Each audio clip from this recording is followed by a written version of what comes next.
Alright, welcome everybody. Valcomer here. I am finding my first game from last night. Well, not my first game, but from Nexomania Development League, the first game from last night.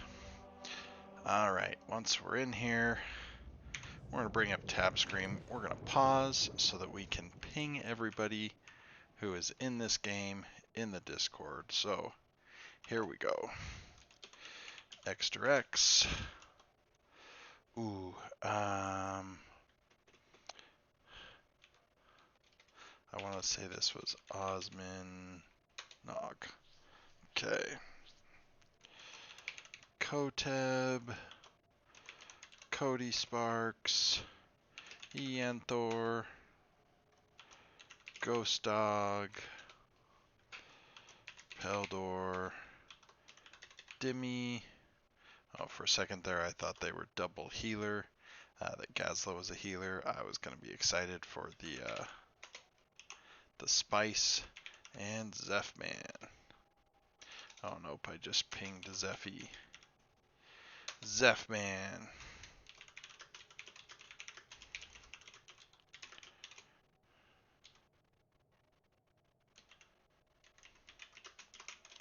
Development League.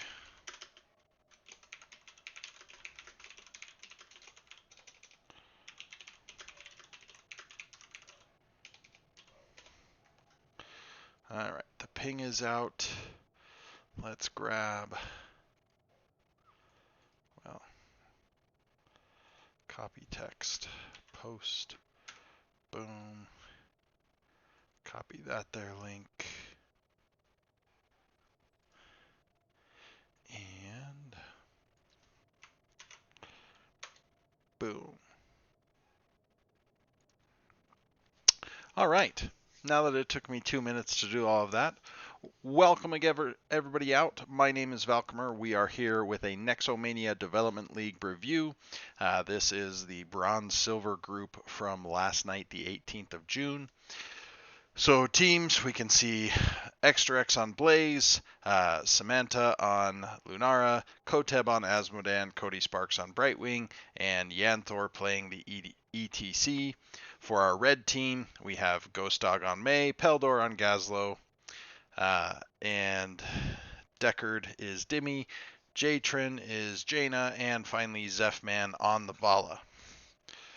We are about to hit a ad break because reasons. Thank you, our good friends at Twitch, for, paying for all of this. So we're going to let them run ads, right? But we're probably going to pause during the ads. Okay.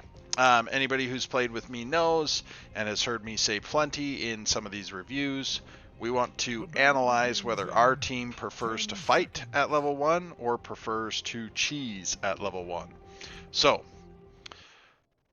blue team, you're only stacking at level 1 is going to be Asmodan, right? Nobody else is stacking off of hits. Red team, you have Jaina looking for globes. You have Jaina getting her baseline quest, which is hitting Frostbite and then hitting it again.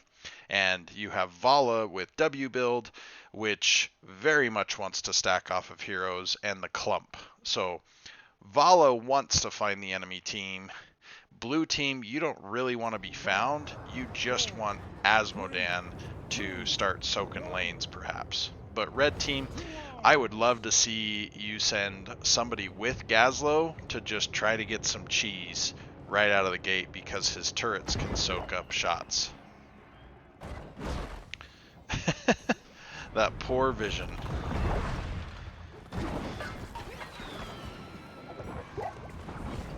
Alright, Zephman, I've seen a couple of times where you probably could have got a few W hits, but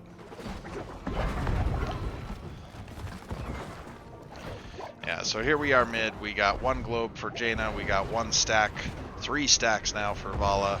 And we didn't really get a whole lot. We did get 12 for Asmodan, but I'm assuming that was mainly off of heroes. Yeah, we hit 3 heroes. Alright, Ghost Dog, my friend. One thing that May is really good at is just being annoying, whether it's Overwatch or Heroes of the Storm.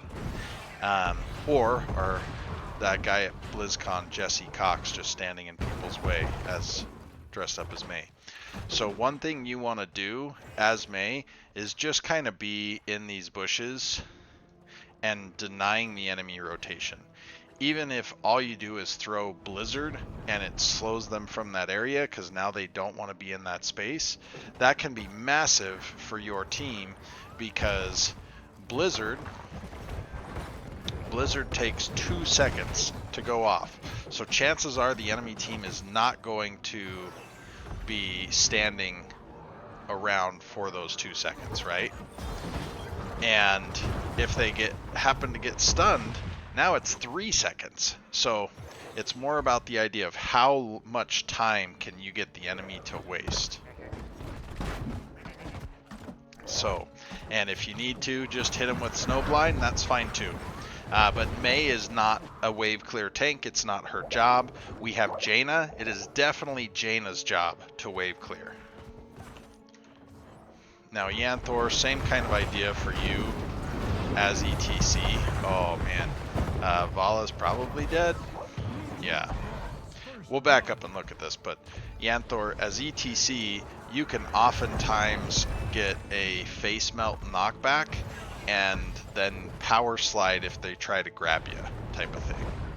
Okay, so we said we were gonna back up. Let's back up. The ad break is in process, so we will review this a couple of times. So Extra X coming down, I assume you have communicated that to your team, but you've got squat for mana, my friend. Just nothing. Do you have a tap? You do.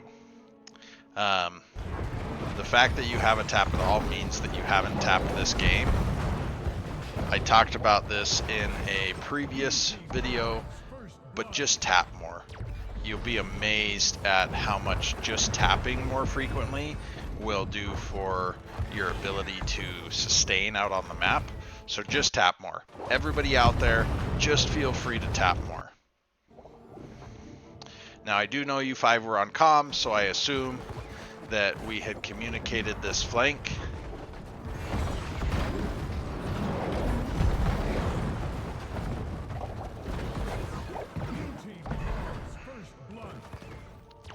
And so Yanthor was able to get a body block and Extra X with that big old shoulder, just slamming people on the jet propulsion.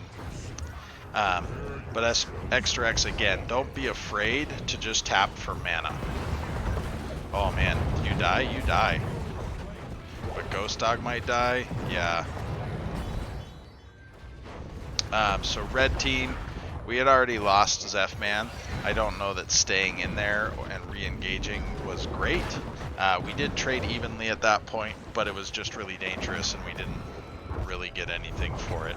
We're still behind on experience. They still got the camp. It would have been better for us to simply poke in that scenario. Oh, I didn't actually mean to back up there. Oh man, Zef-Man, you nearly had it. All right, we're gonna look here. We're gonna look at Zef-Man. All right, so we got full combo. Zef-Man's coming in. We get the stun. If we had landed that, we got him. And I imagine that was probably just a coordination thing with the team. If we had called out like, hey, all in on this Lunara, I think we probably could have got it because of the Gazlo stun. Okay, looking at experience really quick. Red team, you're ahead on minions. I assume that's from Blaze rotating for the flank. Blue team, the kills are great. Kills are exciting, right? We're ahead on experience overall, and some of that's because of our kill credit lead. But we also want to make sure that we are absolutely minimizing what we lose for minion soak, because you can't get that back, right? It's just gone once it turns into wee globes, or once it disappears, it's gone.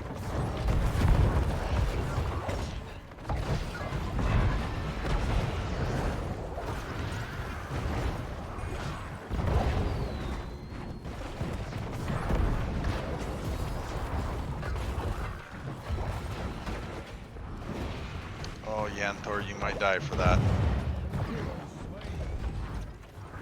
Extra X, you might be next. That movement speed may have just saved your life. Ghost Dog, you are really far in. Okay, so our fights have been really chaotic here. Lots of people being very low on damage. So what I would like to see with that idea is we, as tanks, we're holding our engage until our damage can say that they're ready. With the idea of 5-player comms, coordinated play, we have that advantage. We can't always do that in just Wild Storm League, I get it. But in the idea of 5-man comms, we can absolutely talk about cooldowns. We can absolutely make sure that the team is ready. And if you will do that, and you actually can ping it, so let's see, will it let me ping here? No, but if you hit Alt and then your ability, it will ping to your team the length of the cooldown. No different than if you're dead, you ping your name and it says, you know, May notes that May will be dead for 40 seconds.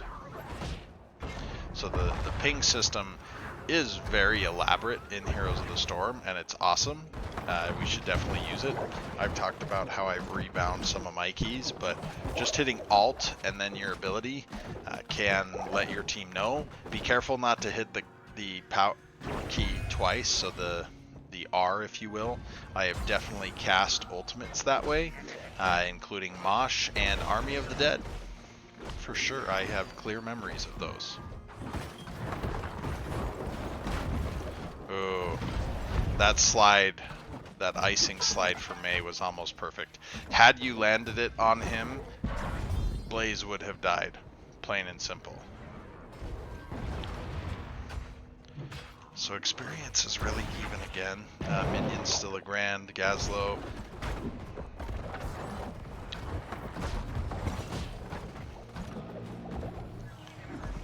This Brightwing cleansing.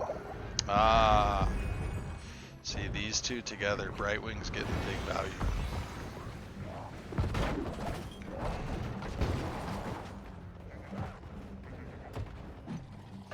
So right here, we kind of left Dimmy to take care of the wave clear, which is really dangerous because that's not really Deckard's thing, and if it means that our healer is not here, then we die. So we're going to back up on this one really quick. So red team, first just notice that blue team has ults and we don't. Ghost Dog casting that blizzard on the camp. This is going to sound really harsh, but that's why your Jaina died. We do not cast May's blizzard on a camp. Period, end of story. Just don't. And there's very few times where I like to talk so absolutely, but we don't use May's blizzard on it. We don't have anything that's really cooldown reduction, particularly until 13, and unless the enemy team is on that camp, we have no reason to use it. Our cooldown on blizzard, 14 seconds. Until flurry at level 13, we don't really have anything that will give us any CDR on it, and so we have to think about the idea of opportunity cost.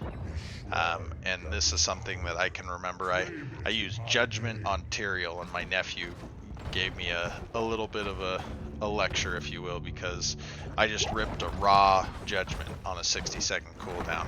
He was like, well, now the other team knows that they can come after us because you don't have your ult to use anymore.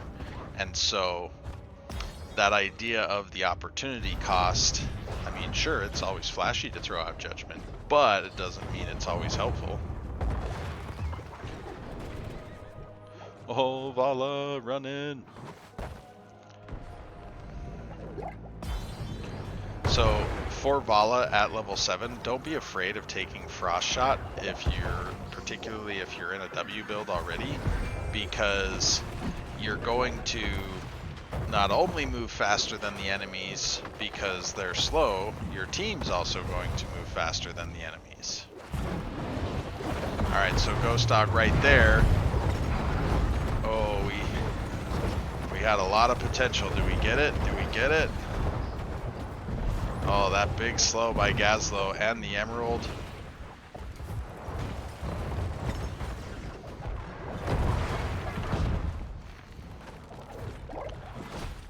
Okay, so as I was saying there, Ghost Dog, we're going to back up for a second here. Alright. On the May.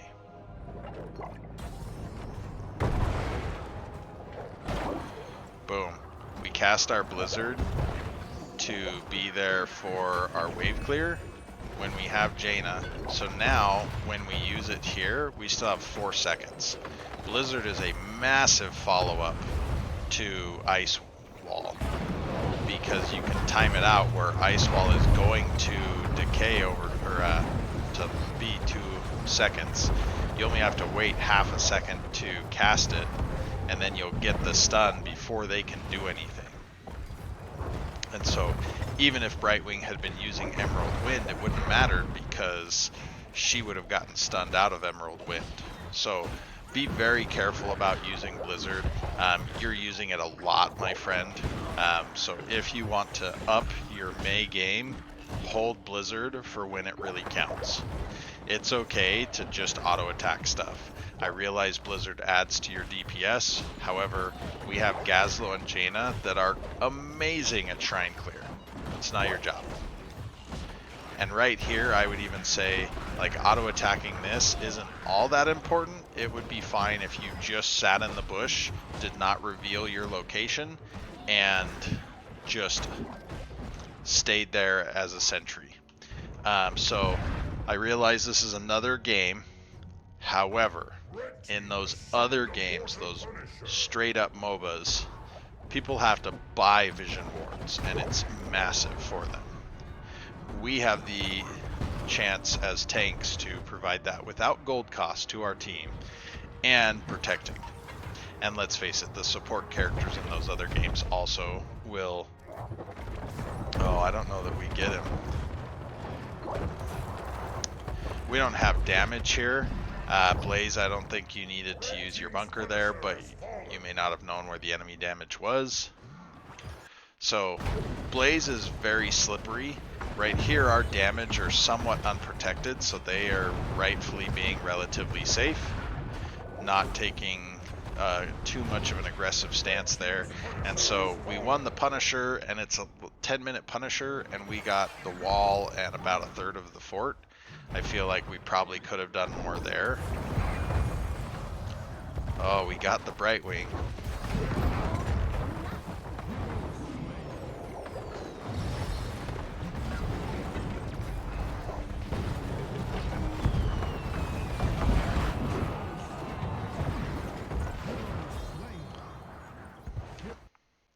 So rotating down and getting the kills afterwards was great.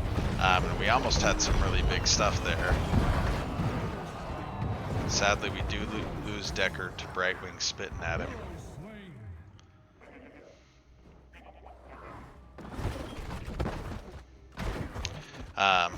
And there, Yanthor, Cody Sparks, you're definitely trying to save a teammate, which is a big deal. Losing the off lane really sucks from an experience perspective.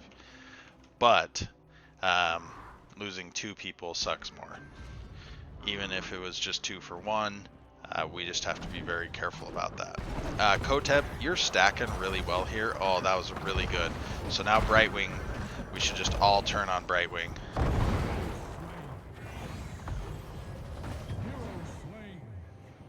Oh no, Jadrin. Oh, I thought you were dead. You might still die to a globe. Okay, Koteb, you're stacking super well here.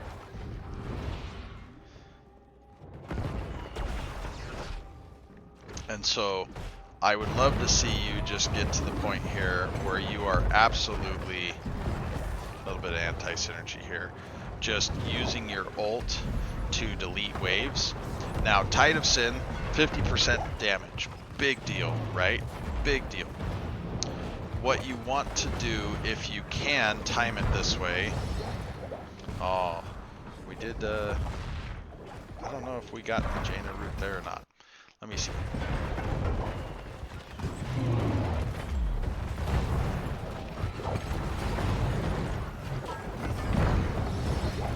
Oh no, we got stunned. No Jaina roots, which means no ring damage.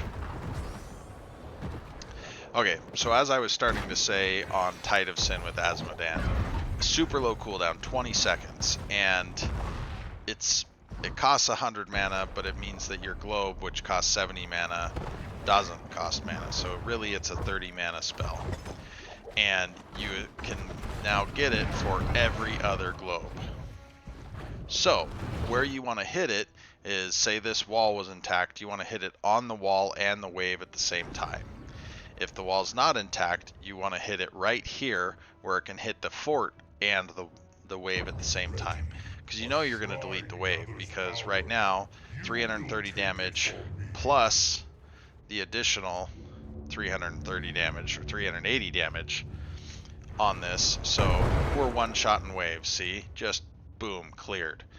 But if we can also have that nearly 700 damage times 50 or plus 50% bonus, which now puts us at 1,000 damage, hitting this fort at the same time as it's clearing the minion wave, we start getting a powerful passive push built.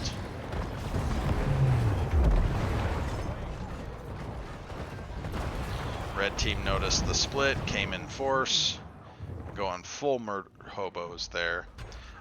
Red team, I would like to see you either siege like crazy or come and fight while you've got numbers. To the point that I wouldn't actually even leave Gazlowe up here. So yes, you have 5 people on the map, they only have 3, you can do more. But Brightwing's going to teleport, and then it'll be even 4v4 here at the shrine, potentially. I feel like the fort probably would have gone down anyway, so Peldor, I would like to see you just get down here and either help with the clear or help with the fight or the crowd control. Like right here, if we had a follow-up stun to be able to get the ETC, he might have died. And I get it, as an off lane, it's very big emotional drive of I gotta clean up the lanes, I gotta do my job, right? But sometimes we only have numbers if you're there too. So yes, we got the top fort, yes, we got experience caught up, yes, we got the objective. It would be nice if, as the red team, we could, oh, ETC better die there, yeah. It would be nice as the red team if we had been able to set up in such a way that we could tap before having the objective cap. That way we're refreshed, we're ready to go, and we just go right in. Here we've blown our ults with Ring and with Gravo Bomb, so it makes sense to send Gazlowe to save mid. So now red team, we have an advantage on the map. Blue team, we got to be very careful on some of these jumps.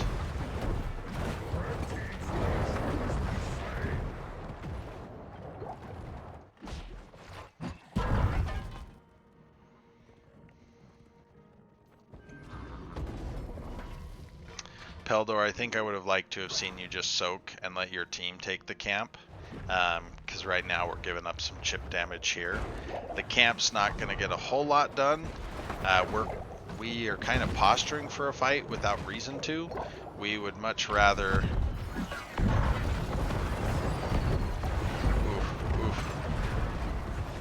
We would much rather wait till 20. Oh, big mosh. With nobody to really stop it. Those dunks are hurting.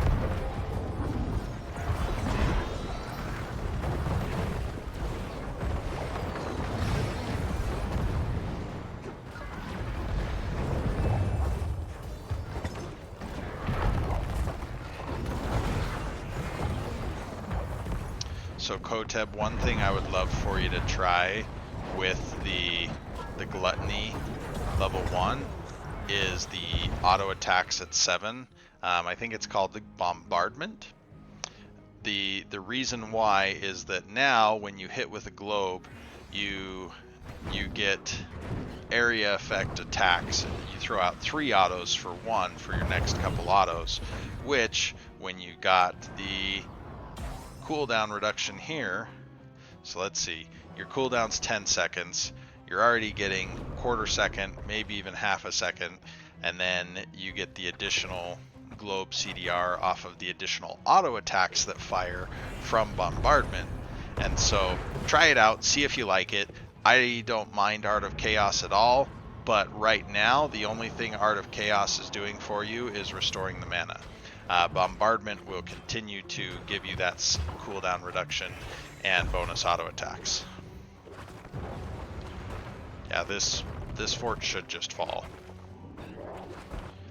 And right here, this is like a prime time to just Tide of Sin, slam it. Boom.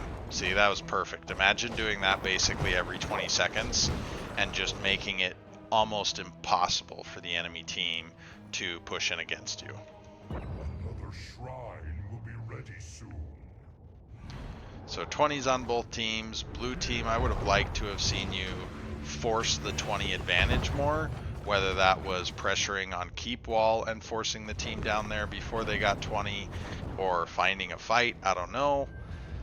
But I would like to have seen that idea come through. We were 20s first, we're going to take full advantage. So this point is decidedly advantage for red team because they have a fountain and blue team you don't.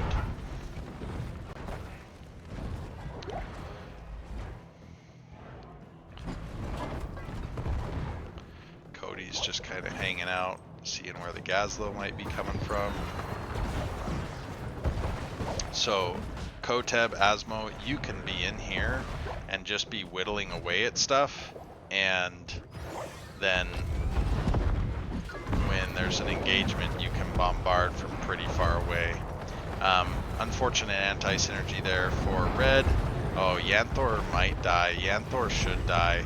Supermassive black hole, even though it's called miniature black hole.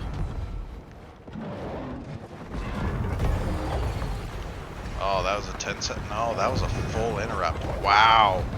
That was like a frame perfect full interrupt.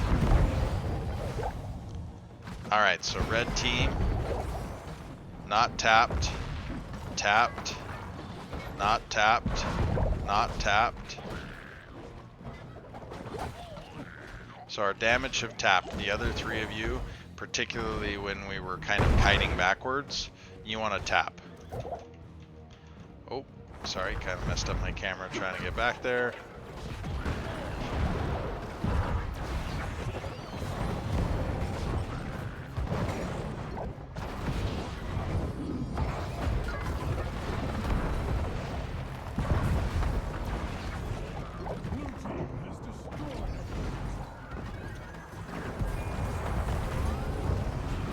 Oh, the Brightwing dies.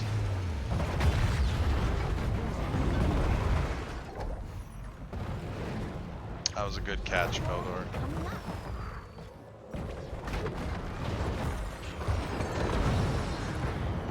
Oh, the dunks.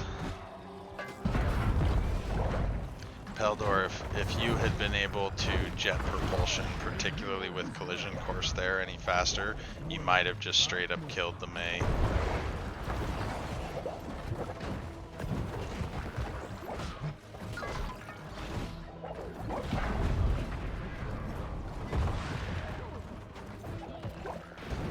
So I like the poke here on blue.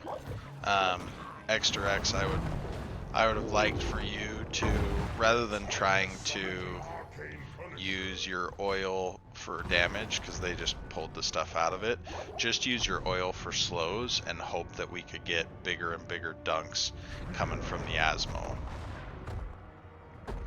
And then I didn't pay attention to where Wisp was there, but in theory, if you could have Wisp either here, here, or even up here to give vision, that would be pretty cool.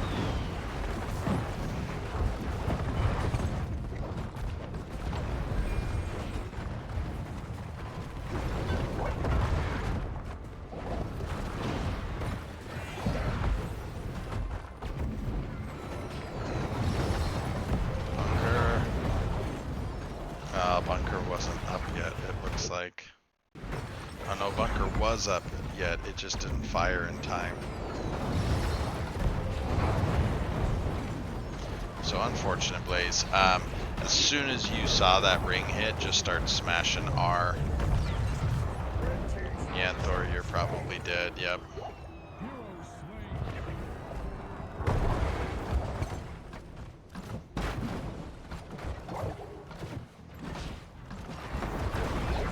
Yeah, Koteb, I think you would be enjoying the additional CDR right now.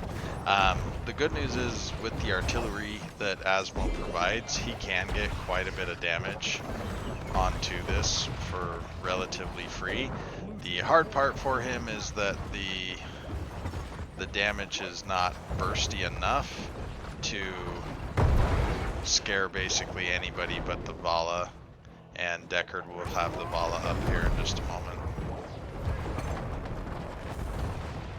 Ho ho ho! As the maze getting chunked.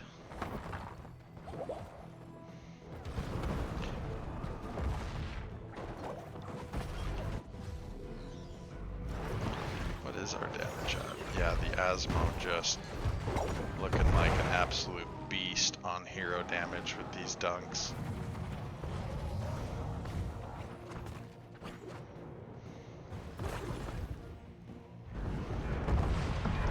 So red team, I would have liked to have seen you execute what I like to refer to as the flying V, which is essentially tank here, bruiser kind of here, and then damage and healer here, making this box, but it's the V between the tank and the core and the bruiser, making it difficult for anybody to move in. And then the Vala just plunk, plunk, plunk, plunk, plunk. Vala's Farflight Quiver, which means she can outrange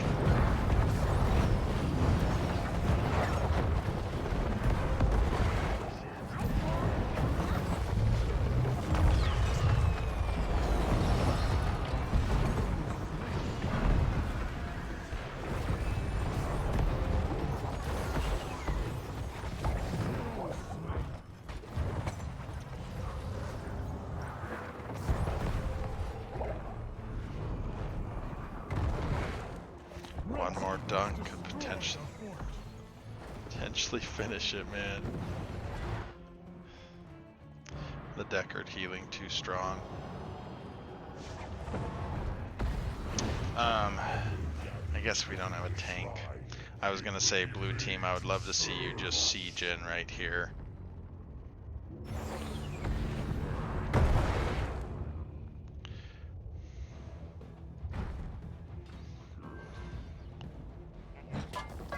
And red team, I would love to see you backdoor on the top lane. Just force blue team to react to you. I've won matches off of daft calls like that. Not saying you always have to do it, and you definitely have to be ready to back, but if you can just force them to back while you're mounted and you get to run away, a lot of times they'll waste enough time doing that that you get to get a significant lead on the shrine.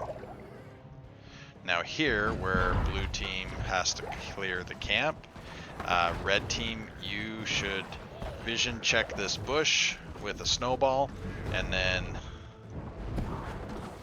take the bush, frankly.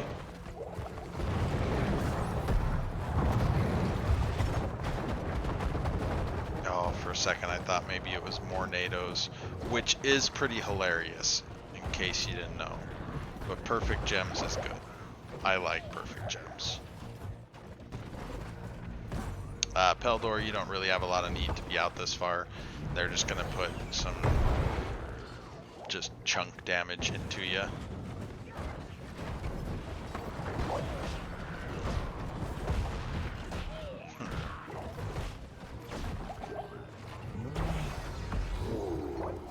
So Mortar Punisher. Okay. You made it out, Cody. There was a little bit of worry there. So red team, you've got a wombo combo. I want to see you use it as soon as that happens.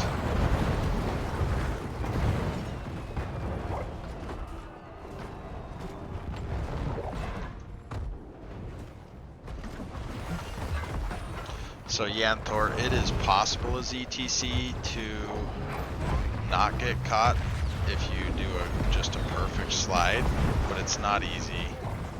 This should be game for the red team.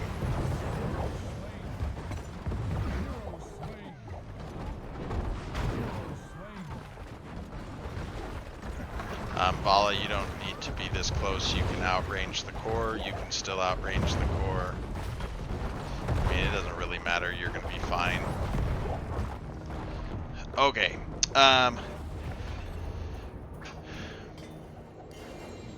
Cooldown usage, calling it out together, I think would be big for both teams. Fights were a little chaotic, which kind of went in Deckard's favor because of just how his healing can work over time. Brightwing definitely, with her passive, gets a lot of healing also, but that just kind of went in Deckard's favor.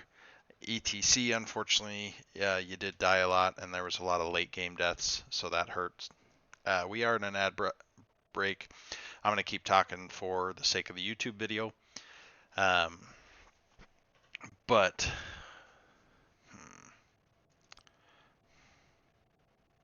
yeah, Manticore's great. Farflight's great. I wouldn't have minded Gloom just to go against the Asmodan style of damage and even the Lunara damage, because then if she leaping strikes you, you can pop Gloom. Here again, with W build, I would say experiment with Frost Shot for the slows. You'll be amazed at how much slows can help set up different things for follow-up.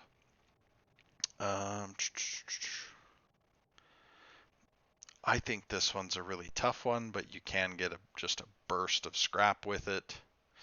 Miniature Black Hole, I think, is a lot of fun. You can also go the Explodium talent here with the extra bombs.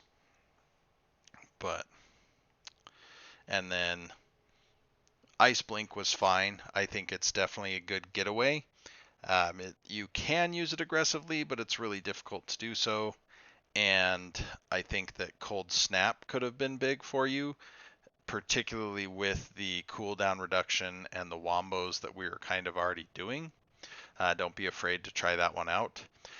Asmodan, we talked about the level 7. Check that out, because I think with the damage that you were doing through Pride and also the percent damage with Total Annihilation and then the CDR that you get with Gluttony, I think you might really like the Bombardment talent. So I definitely don't think Art of Chaos is any problem. And having the extra 40 mana is definitely helpful, because how many times did you get 40 more mana throughout the game? I would imagine it was very significant.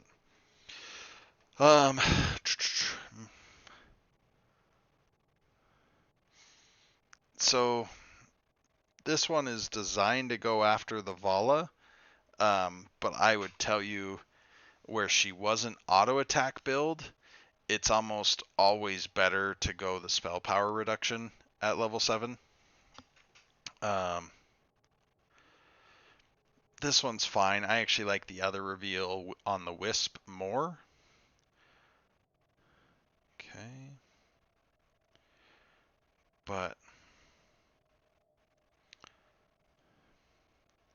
And then this is a very defensive healing version of May, because you essentially took heals, the ability to heal with Acclamation here. So, but Ghost Dog, you gotta just save Blizzard more for team fights and less for clearing. Macro is absolutely important, but Jaina can essentially double soak for your team by just using her Blizzard, leaving May's Blizzard to be the crowd control. And let's see here. My keyboard just turned off, and that threw me for a loop for a moment.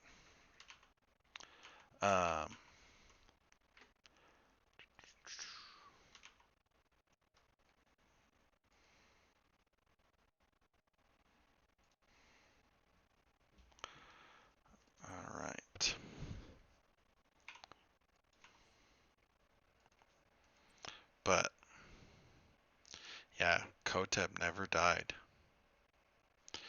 So good work. Staying alive is a very important stat. Um, I think that if we had saved a few more dunks, that could have been important for us. Happy to answer questions on this one. My dear wife is actually calling me, so I need to let everybody go, but I will talk to you later.